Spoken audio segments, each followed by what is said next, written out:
All right, so I'll start. Welcome to CADAF Talks. My name is Jessica Galucci. I am Director of Programs and Partnerships at Monira Foundation, an organization with a mission to expand the reach and quality of art available to the public through residencies, exhibitions, and educational programs that address urgent and ongoing community needs.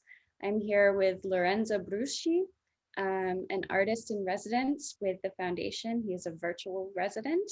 And Eleonora Brizi, who is the founder of Brizi Art and a curator. And I will cede the floor to them and turn off my video for their conversation. Welcome. Thank you. Thank you so much, Jessica, for the introduction. Ciao, Lorenzo. Ciao.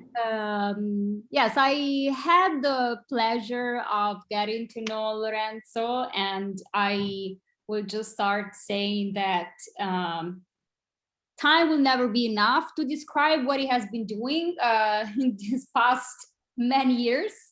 I will just leave the word to him, and usually I really like to ask this question to the artists, like, where are you coming from, where are you at now, and where are you going? Okay, that's dangerous. You know, you can stop me anytime. Yeah. That's part of the game. It's called interaction, by the way. So, yeah, I think it's correct to say that I started everything as a musician with lots of interests in philosophy of music, aesthetics, and definitely learning from science and a scientific method how to infiltrate the arts since the beginning. I can say that I was definitely a digital native when it comes to digital music, because, okay, clear enough and fair enough, I started editing videotapes in order even to edit music. So tapes and videotapes. I was shocked by L'Histoire du cinéma by Jean-Luc Godard, and I realized that I was right to radicalize my editing techniques. And from that moment, so 88, 89, thanks to, I mean, what was happening in the hip hop world, post-Fluxus, you can imagine it was easy to jump into radical editing and sampling arts. And from that moment, I have to say, everything was related to synthetic tools. I mean, music synthetic tools. It means that you could do music, virtualizing instruments, or hybridizing virtual instruments and virtual music agents and physical musicians. So that was the real beginning. Just to make clear that digital has been existing for a while, not just in the past years. Sorry, you were cut out for a second, but can you repeat? I was saying, just to make clear, you were cut out. I didn't hear. Oh, sorry. No, I was just saying that, you know, just to make clear that digital has been existing for a while, because sometimes it sounds like something very new. No, exactly. I really make always this joke also when, okay, we will go through that, but I belong to different environments and I try to combine them on a daily basis. Sometimes it's very risky and you will understand why, but definitely the end of the story is combining artificial intelligence, music agents, or media agents, you know, in order to provide new music or media tools to creators. Okay, so that's the end of the story. No, but if that's we want where to be, that's where you are going. Yeah, sure. But it's interesting. I mean, since the beginning, I remember how, you know, to provoke musicians to interact with machines or to interact with artificial or synthetic environments or soundscapes. It was really shocking, but at the same time, it was creating a co-learning factor. So there were learning actions on the machine side, and now you can imagine why we ended up, you know, with my team to design, you know, synthetic tools based on AI. But at the same time, the point was how humans were changing their attitude to music history, for example, no, in order to be able to act instantly, no, to the new scenarios that the synthetic tools were offering. And don't forget, Eleonora, in the last 40 years, the biggest revolution in music production was software. I mean, if you go around the world, any musician has a DAW, digital audio workstation, where they are producing their music. Again, the synthetic tools is so natural that you cannot call it even artificial anymore. And that's an interesting trick, no? Natural, artificial, it's like an infinite, no, entanglement. Yeah, and also like hearing all these stories from different angles and takes on what is digital and how it can be used. When we had our previous conversation, like I noticed yesterday, actually, I asked you this question. I was like, yes, okay, so you started working with artificial intelligence, machine learning and algorithms, but like, how did you get there? Because it's really strange that I guess you didn't wake up yesterday and had the idea of doing so. So the multidisciplinary approach that I hear in your stories, I believe that it was there since the beginning, and it was just a continuum, and now it took the shape of using AI. So how did you start with your cross-disciplinary approach? Imagine in 1994, 95, 96, I started designing nonlinear scores for, in a way, you could call them interlanguages. They were the beginning of a very strong necessity in, I would say, postmodern society, but maybe on the verge of ultra modernity, and we can explore more those categories if we have time. But definitely, imagine what happens when you have the capacity in real time to communicate, being a choreographer with her amazing heritage, you know, and you have a jazz musician or a classical musician with their amazing heritages. So that was my topic in those years, obviously aside with music composition, etc. But the main topic was, how can I make possible their communication, instantaneously? So I started designing these behavioral scores. I used to call them living scores. And these sort of, obviously, there are connections to the game. The cards game, John Zorn, or even before, you have all the aleatoric mechanism. Portal, the French school. Obviously, it's a long story. I'm just saying that, to me, how humans from different symbolic backgrounds could interact and exchange their richness was the beginning of thinking a different level of human-machine interaction. Okay, so first, I wanted to train us as humans to act in a complex way, but in a very immediate or not necessarily mediated by reciprocal deep understanding. So, for example, a choreographer, Raffaella Giordano, coming from an amazing dance theater tradition, she designed with me these collection of gestures able to articulate in real time Stefano Bollani or Ares Tavolazzi improvising. I remember everyone at the beginning were yelling at me, but at the end, it was a new intelligent community able to communicate deeply, but very superficially, but in the good meaning of being superficial. It was like, when you have a conversation with a friend, like now, talking now, I want to, I have a lot coming to you, but I need to find a discipline. That's it.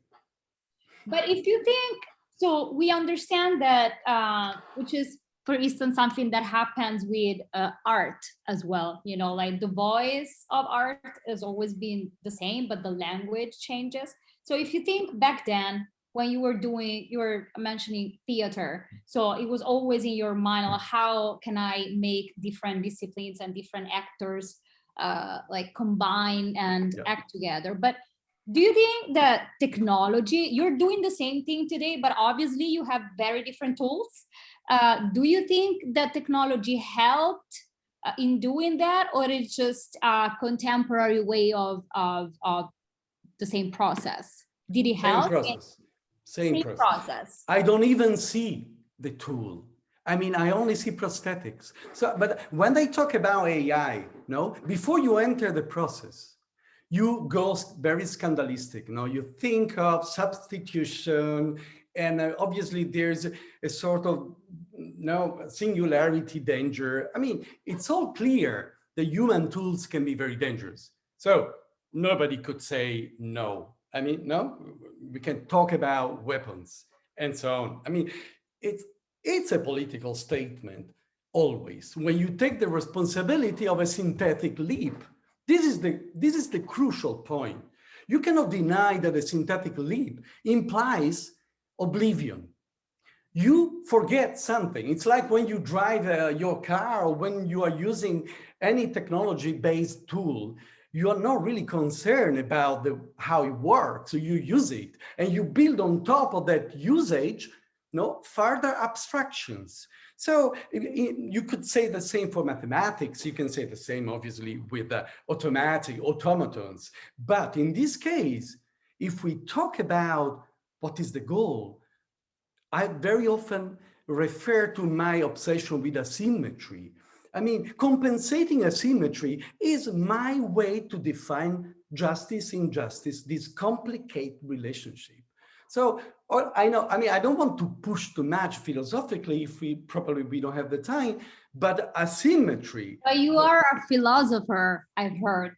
Yeah, obviously, yes, but it's important to me to make clear. In the morning, I sent you a video, no? It was a provocation, because in that video, we have been working for 4 months with my team in the AI, obviously the AI community. You can call it company. I mean, I prefer community. In that community, we develop algorithmic and AI solutions to support instant composition, okay? So that video was an example. Our bots are extracting features.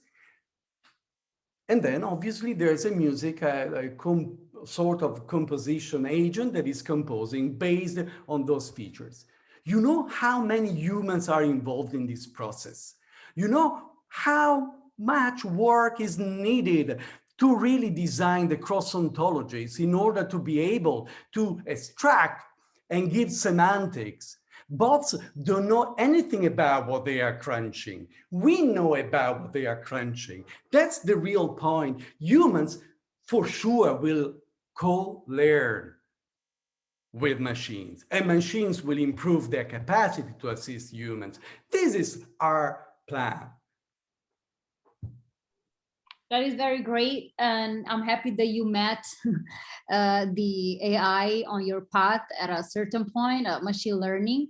I also wanted to ask you about your encounter with another technology, which is that of the blockchain. I know that you're presenting a project here at CADAF that includes both the machine learning and the blockchain. Just tell us a little bit of how you got to use it at the beginning before talking about the project, like why blockchain? Sure. Obviously, again, I want to be very, very general, but it's important that you understand that why we are trying to really have an approach to a sort of limited, decentralized definition of the value that our community can produce, and obviously can invite to reproduce and augment. So if I have to make it very short, the idea is really to launch a private blockchain, and you know how green is a private blockchain. Obviously, there are questions about censorability. There are questions about the random. It's called for proof that is not there. I know there are many limitations, and in a way it contradicts, the deeper spirit of blockchain. But in a way, it's not a full contradiction, because, for example, our blockchain is hooked to Ethereum. So there's a way to make Sorry, yeah, you know how it works, yeah. So it's a sort of confederated network where there are definitely nodes that are responsible of defining a mission. And I told you already, our mission is combining and producing. We want to produce the combination of the arts and science. No, the unprecedented alliance, I call it. No, so why did you have this need of creating your own blockchain? Sorry. Why did you have this need of creating your own blockchain?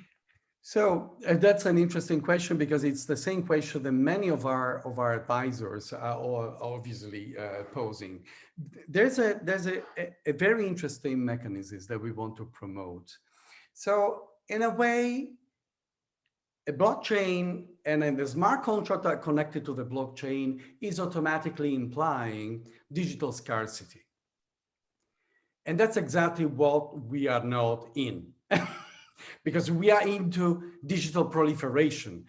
If I have to be very radical, my mission, while really trying to fulfill and dedicate my resources to the compensation of asymmetries, my goal is really to proliferate, not antagonistically, but in parallel, an alternative reality. So when they tell me, why you make 55,000 images in Instagram using your filters, and you know that it takes a few minutes. People think I spend time. No, I just think and do. And that's usually at night. So, but the work that I'm presenting is like the proliferation coming after I set up a small lighting set with flashes, blah, blah. So you say fast, not interesting. No, fast, competitive, but not in a negative way. The idea was to give a chance to an alternative system of values to be continuous as reality.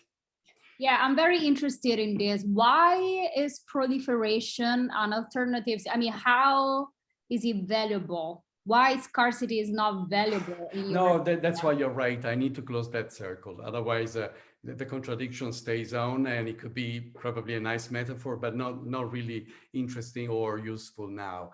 So the idea is that we can have a behavior that is pushing for a potential scarcity, and obviously makes the system sustainable. But the idea is really to keep most of the tokens to produce projects that are introducing novelty to what has been purchased. Or consider at the beginning we give it for free. Most of the works are given for free, and some of the works are purchasable because we need to make the system sustainable. My idea is that we use our algorithmic capacity to measure aesthetic distances, so formal distances between for example, the images that are purchased or the music pieces that are purchased, with the elaboration and the novelty introduced by the external agent that will become a partner of the community. So you see that the end of the cycle is a contribution that is monitored by the mechanism that blockchain based, because it's the only way to be dynamic and automatic, till the moment that you can push a button, put up an image, and we tell you the value inside the community. This is the ideal. Yeah, I believe you were telling me that the real value is learning, the learning process, and this liberation of this creative act that is added to something which is already existing. But I'll stop you there, because we will introduce the project first. This is part of the project that you are presenting. So you're using the blockchain in this project, really in its nature of like timestamp. So yeah, exactly. Is that exactly. Like the audience, so the visitor, so the user, while they are looking at the art, and then you will talk to us about that art, music and visual, they can stop, you call it pause, and which is very nice in the digital space to think that you have the possibility of pausing. Yeah. So you can pause on a frame, and that frame is going to be tokenized and donated to the user. And here we get to the point that you were just describing, where the token will be given for free to the user. But then if the user adds any creative, using any creative act, a creative gesture, what will happen to this token?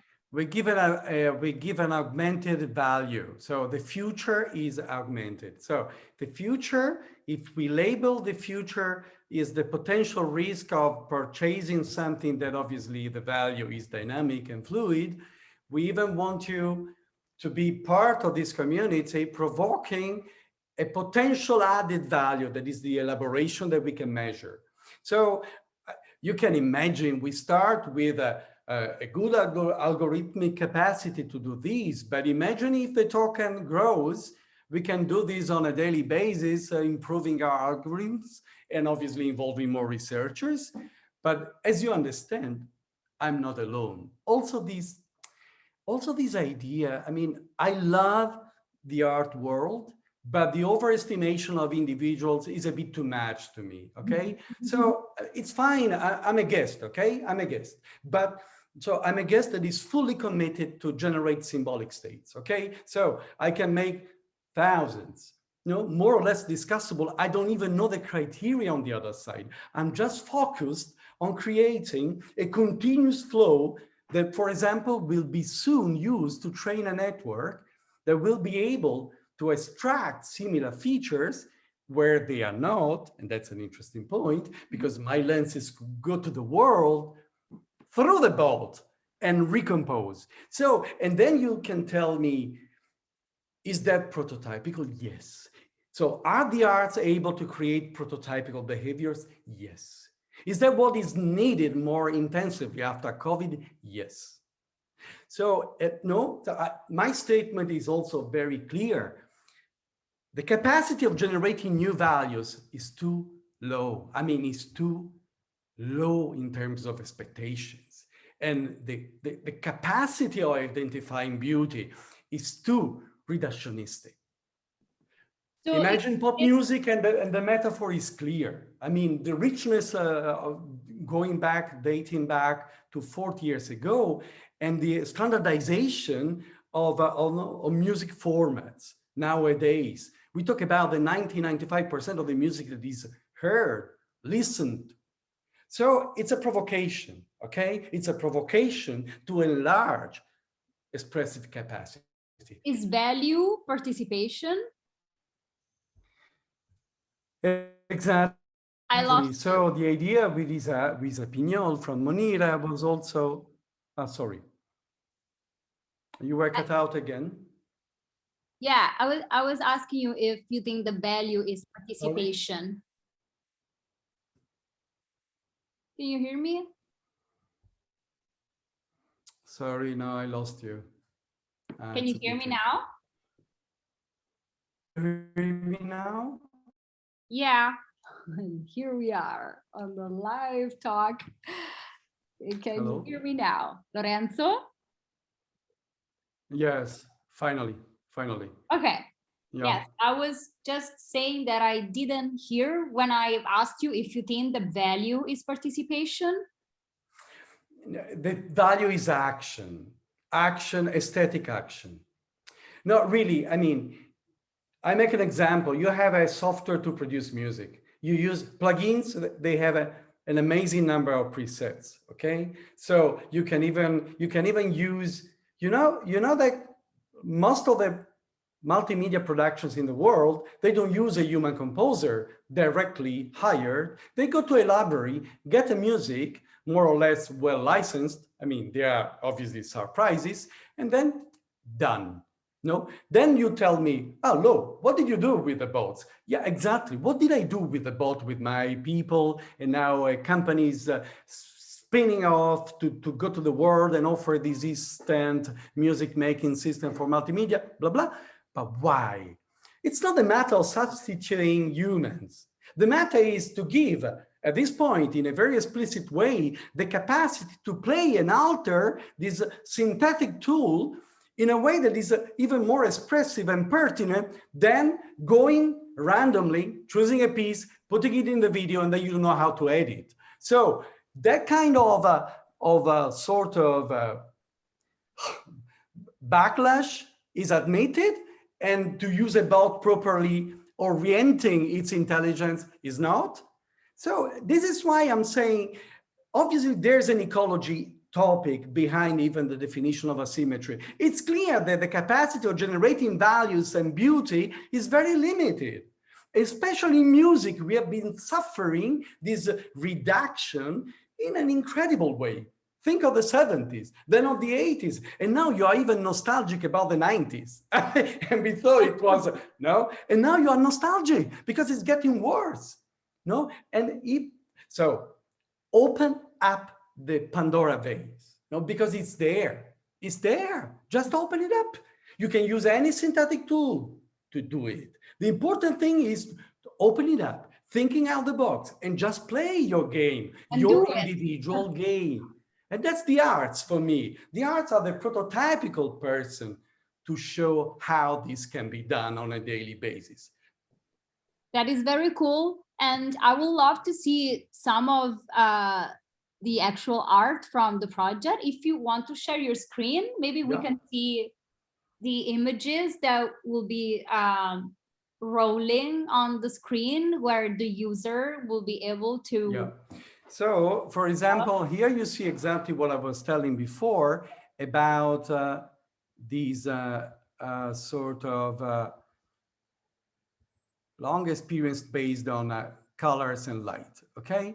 So I was not joking about thousands, no? So each series has a name, a label. Obviously, there's also a story that is usually reported on the video that is published on YouTube. So my nights at that time were not only editing the images, so shooting the photographs, then doing the editing very often in a very instant way, and then going into my post-production tools and just, composing sometimes in real time. So imagine also what happens when you, from a title, you go to the video. So maybe, I don't know if we can do it because already there are limitations for the CADAF platform, but the idea is really at least to have, one of the books, because all the work done in those 2 years is now collected in 3 books. So from 40,000 images, I selected 15. Each book has around 4,000 images. And then there are obviously the videos available, no? And the idea with ISA was why we do not show how it could have been done live, but that cannot be done. So we can simulate it with ISA. Yeah, we will see a video, right? Yeah, the idea is that ISA can stop the flow. So it will be more a flow, not page by page like that. She can stop, and at that point, what she stops becomes the art piece. And that art piece is validated automatically. Then, if CADAF allows us, or the Monira booth allows us, but I guess so, we will have the link to our website, so where the blockchain is, and you can do the same thing live. And we can give for free these tokens connected to the action. And you will be waiting for actions.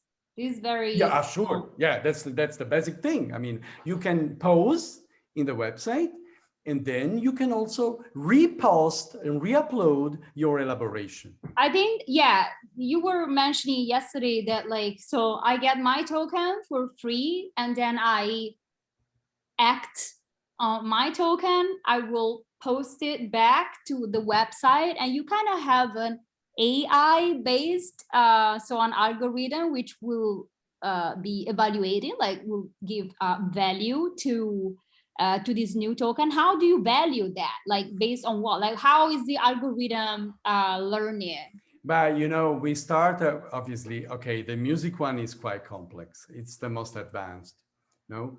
And let's say the video one is the easiest one because there's lots of literature to measure distances. Okay, so aesthetic distances. But in theory, I mean, because you can imagine our let's say specialists were already raising the possibility that people are uploading things that are completely not related to the original music. And I said, we don't care. We don't care. Sorry. It's your responsibility. You are quoting, you are anyway quoting the process. So you anyway dare to belong to the community of the makers or the meta makers, or, you know, logically we can explore the meta levels in many ways. That's one of the ways. But I think you got the right thing. For example, it's clear that I'm stopping here because this series of images, you know, very often has been associated with bodies. You know what is the original image when I used to do the shooting? No. It was a 2 square millimeter object. So obviously there's no body there. There's no human reference there. No. So you can imagine when we will be able to go through the process of training a network, and we start playing with this capacity of recognizing bodies or inducing bodies, it could be incredibly interesting what kind of new semantics can grow, because you can project all these fuzzy states in many different ways into what is called traditional reality. That is very cool and fascinating, and I was thinking about our Italian singer that you must know, Gabber, and you know, freedom is participation. It's slightly different, but the fact that the tokens are your platform, so the art or this, again, this you know, digital assets, that the value depends on the actions of the users, and that the users are like involved in the process. It's even like a 2.0 you know, kind of like scenario in the creation of art. So it really opens the doors to many things. Where do you think that the co-learning of machine and humans is going? And here we will wrap up our discussion. But so I don't really see. I see the machine now, this clear cognitive leverage, and that's okay. So we are full of machines, you know, and I see many people that are using Facebook. They are not aware of machines. And robots that are just defining their meal plateau, you know, on a daily basis. And you see the sameness repeated, limitless, and they are fine with it. So, I mean, it's clear. Persuasive economy, attention economy, these are all relevant topics if you're not aware. So the post-action call is an action that is inviting to awareness. Yeah. I mean, so that's why it's clear that we are like sensing tools, people working so deeply into symbolic languages. No matter if you're an artist or a scientist or a technologist, that's an interesting triangle. That's also why the blockchain is mainly dedicated to them, not only because otherwise the system has to have some freedom, but you know that we will keep lots of the tokens for these kind of projects, okay, where science and the arts are really trying to combine their angles and their expectations. So we are sensing humans able to anticipate crises. Or you can even say that the arts should be so fundamental in postmodern society once it's clear that who deals with symbolic languages can really deal with crisis on a daily basis.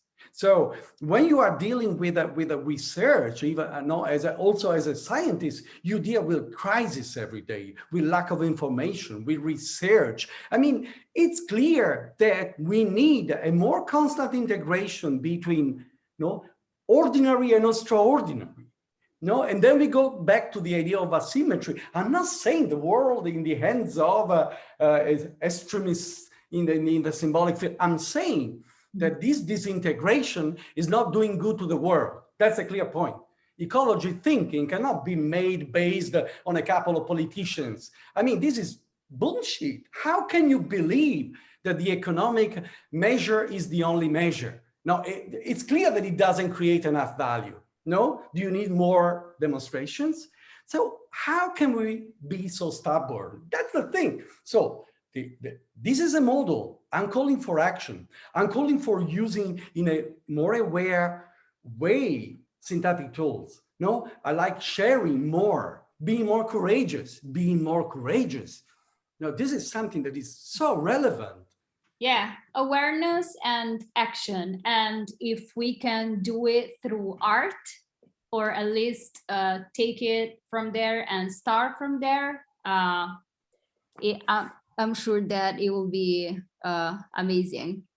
I mean, I can stay here forever listening to your to your ideas and applications, but I will leave it here to those who were listening. Go to visit the booth and try to enjoy the pausing experience. We already learned a big lesson in the past year that it was time to pause.